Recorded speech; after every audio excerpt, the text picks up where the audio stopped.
क्या पढ़े थे हम लोग? कारक। कारक के कितने भेद? 8। संज्ञा सर्वनाम के साथ मतलब जिन शब्दों का प्रत्यक्ष संबंध होता है उसे क्या कहते हैं? क्या कहते हैं? कारक के 8 भेद होते हैं। हमको याद क्या रखना है कि कारक के भेद कितने होते हैं? 8। कारक का उसका भेद का नाम और उसका चिन्ह, ये हमको 2 चीज याद रखना है। तो एक तरफ क्या करते हैं हम लोग, एक तरफ विभक्ति और एक तरफ उसका चिन्ह। इधर जैसे प्रथमा, द्वितीय, तृतीय, चतुर्थ, पंचमी, षष्ठी, सप्तमी, संबोधन लास्ट में। तो पहला होता है कर्ता, इसका चिन्ह है दूसरा है कर्म, तीसरा है करण। करण यहाँ हो जाएगा से द्वारा। चौथा है संप्रदान, संप्रदान के लिए। उसके बाद है आपादान से अलगाव।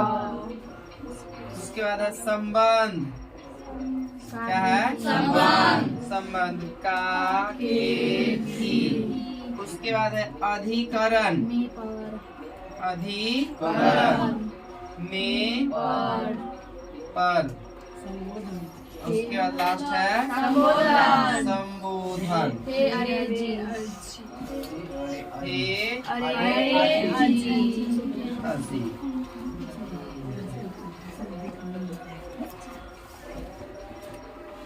अब देखिए 8 में हमको क्या करना है, सब के चिन्ह याद रखना है।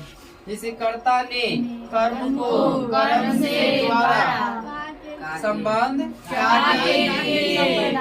आपादान से अलगाव, संबंध की, अधिकरण में पर, ठीक है। असंबोधन है। आपसे क्वेश्चन पूछेगा इस टाइप से, पेड़ से पत्ते गिरते। अब बताइए पेड़ से पत्ता गिरेगा, अलग होगा या नहीं होगा? अलग होगा। तो यहाँ पे देखिए से है कि नहीं, में चिन्ह देखना है। चिन्ह में चिन्ह क्या है? से। तो से कहिएगा, यहाँ भी है से, यहाँ भी है। तो एगो से मतलब होता है द्वारा, उसके साथ साथ। तो पेड़ के साथ साथ पत्तों गिरता है, पत्ता के साथ साथ पेड़ भी गिरता है। अलग होके पेड़ है ये है, पत्ता गिरता है यानी अलग हो रहा है। तो अलगाव के सेंस में है, तो इसमें कारक कौन सा होगा? आपादान। क्या होगा? आपादान। अलग हो रहा है, दोनों अलग अलग, तो क्या हो जाएगा? आपादान। उसके बाद मान लीजिए राम का घोड़ा है, यह राम का घोड़ा है। इसमें कौन चिन्ह आया? का। घोड़ा का संबंध है किससे? राम से। घोड़ा के कर है राम के, तो का है। तब देखिए इधर का कहाँ पर है? यहाँ पे को है, संप्रदान को के लिए यहाँ पे का, तो संबंध है घोड़ा के। का लगा, कौन कारक? संबंध कारक, संबंध कारक। उसके बाद देखिए इसमें हे, अरे, हसी, अहो भी होता है। अहो नहीं सुनते हो या अहो नहीं सुनते हैं, तो अहो शब्द का यूज किया गया। तो ये जो अहो शब्द है किसमें आएगा? संबोधन। संबोधन मतलब होता है पुकारना। किसी को हम बुलाते हैं, पुकारते हैं, क्या करते हैं? शादीशुदा महिला या मान ली कोई महिला है, दूसरे को क्या कहेगी? हे इधर आइए कहेंगी। और उसके बाद लड़का वाला सब अरे घूमने चलो, अरे वहाँ चलो, अरे इस काम को करो, तो अरे शब्द लगा दिया। उसके बाद अजी, महिलाएं जो अपने पति से क्या कहती है? अजी सुनते हो बनारस में बहुत अच्छी अच्छी साड़ियाँ मिलती है, एक बार घुमा के ले आइए हमको, नहीं कहेगी? अजी आहो पता ही है आपको, ठीक है। तो उच्चारण यानी संबोधन के केस में हम लोग किसका यूज करेंगे? संबोधन का हे अरे अजी, ठीक है। जैसे हे राम, क्या हो गया? हे राम संबोधन, हे कृष्ण संबोधन, हे मित्र संबोधन। इसमें विस्मयादि बोधक चिन्ह भी रहेगा कभी कभी साथ में, ये वाला। तो आप समझ जाइएगा कि ये क्या है, संबोधन कारक।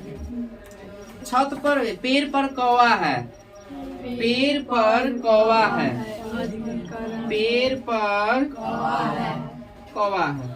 में चिन्ह पहले देखिए, कौन चिन्ह है में? अब बताइए में पर कहाँ लगा हुआ है? कौन सा विभक्ति होगी? अधिकरण। कोई दिक्कत? पेड़ पर कौवा है, अधिकरण। क्या होगा? पेड़ पर अधिकरण। उसके बाद बोलिए, वह कलम से लिखता है, करण, करण कारक। वह कलम से लिखता है। करण। अब बताइए, कलम अलग फेंक के लिखते हैं कि कलम के द्वारा लिखते हैं? बिना कलम पकड़े लिख सकते हैं? नहीं। तो द्वारा का यहाँ पे सोचना है कि कलम के द्वारा ही लिख सकते हैं, तो द्वारा के सेंस में क्या हो जाएगा? करण। तो इसमें क्या हो जाएगा? करण कारक। कौन कारक? करण कारक। वह बस से जाता है,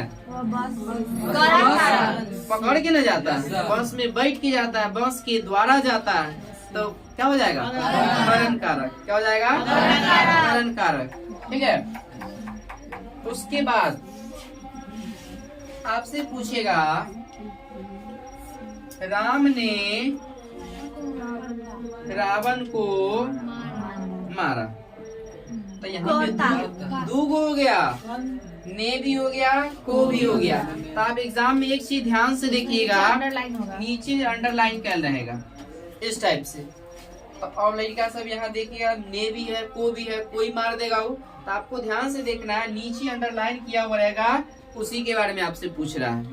तब बताइए, में राम ने रावण को मारा में ने कौन सी विभक्ति? ने कौन सा?